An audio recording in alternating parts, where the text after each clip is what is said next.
के साथ लाखों नौजवानों को नौकरी दी। कोई बतला सकता है कि नीतीश जी ने एक पैसा भी किसी से लिया?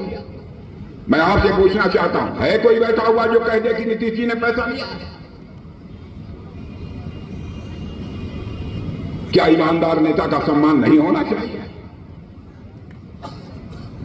क्या उसको इज्जत नहीं बख्शी जानी चाहिए? बहनों भाइयों, फैसला आपके हाथ में। इतना सरासर झूठ, माने 2,80,00,000 लोगों को राजद कहती है, तेजस्वी जी कहते हैं हम घर घर में सरकारी नौकरी दे देंगे। न भूतो न भविष्य, न कभी हुआ है न हो पाएगा। मेरे बहनों,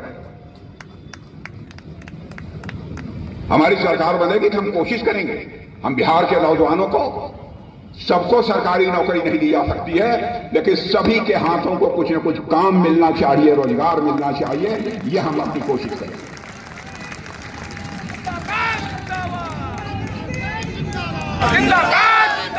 यह हम कोशिश करेंगे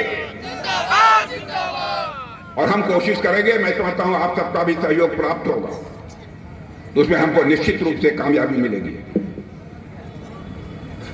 और जो ये नौकरी देने की बात करते हैं, मैं आंकड़ा देख रहा था, यदि हर परिवार में तेजस्वी जी एक एक जवान को नौकरी देंगे तो जानते हैं कितना खर्च होगा? 12 लाख करोड़ रुपया। एक आदमी को 35-40 हजार रुपया मिला महीने वेतन, तो 12 लाख करोड़ रुपया खर्च होगा। जानते हैं बिहार का बजट कितना है? 3,17 लाख करोड़। बताइए, 3-3.25 लाख करोड़ जिसका बजट है, उसमें 12 लाख करोड़ की बात कर रहे हैं। कहां से पैसा लाए? मैं यही कहना चाहता हूं तेजस्वी जी से भी, आप नौजवान हो, राहुल गांधी से भी कहना चाहता हूं, आप नौजवान हो, सारी जिंदगी आपको राजनीति करने के लिए पड़ी है, लेकिन झूठ बोलकर राजनीति मत करो। जनता की आंखों में धूल झोंक कर राजनीति मत करो, आंखों में आंख डालकर राजनीति करो। मैं आपके निवेदन करना चाहता हूं, समाज के पिछड़े वर्ग को, दलित वर्ग के उत्थान के लिए हमारी सरकार ने बहुत सारे काम किए। ओबीसी कमीशन, मैं राहुल जी से पूछना चाहता हूं, पिछड़ा वर्ग आयोग पता नहीं कब बन गया, आजादी हासिल होने के बाद, क्यों नहीं आपने उसको संवैधानिक दर्जा दिया? पहली बार ओबीसी कमीशन को, पिछड़े वर्ग आयोग को संवैधानिक दर्जा यदि किसी ने दिया है बहनों भाइयों, और किसी ने नहीं दिया, हमारे प्रधानमंत्री मोदी जी ने दिया।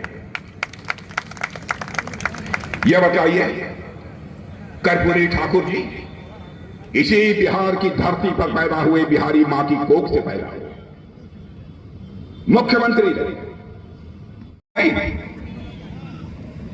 हाँ वो नहीं रहे, नहीं है, नहीं चलेगा मेरे बहन भाई। जो जनता कहेगी वही सही, और किसी के कहने की बात कोई सही नहीं होगी। फोन पर टेंडर मिलते थे, और किडनैप, जिन बच्चों की किडनैपिंग हो जाती थी, अपहरण हो जाता था, तो अपहरण का पैसा फोन करके कम कराया जाता था। क्या सरकार है? इसे ही हुकूमत कहते हैं। ऐसे लोग जनता की सेवा ईमानदारी से नहीं कर सकते मेरे भाई। और इतने गंभीर भ्रष्टाचार के आरोप किसी पर लगे हैं। मैं सचमुच, हमारे बहुत अच्छे संबंध हैं, कहते हुए मुझे संकोच भी होता है, लेकिन मेरा यह मानना है, आप लोग ध्यान से सुन लीजिए, मेरा यह मानना है, चाहे कितना भी बड़ा कोई नेता क्यों न हो, यदि उस पर भ्रष्टाचार का आरोप लगता है, प्रथम दृष्टया, पहली नजर में यदि आरोप सिद्ध होता है, मेरा यह मानना है कि वह नेता चाहे कितनी भी बड़ी कुर्सी पर क्यों न बैठा हो, वह तुरंत उसे अपने पद से त्याग पत्र दे लेना चाहिए, और तब तक सत्ता को स्वीकार नहीं करना चाहिए जब तक कि वह आरोप मुक्त नहीं हो जाए।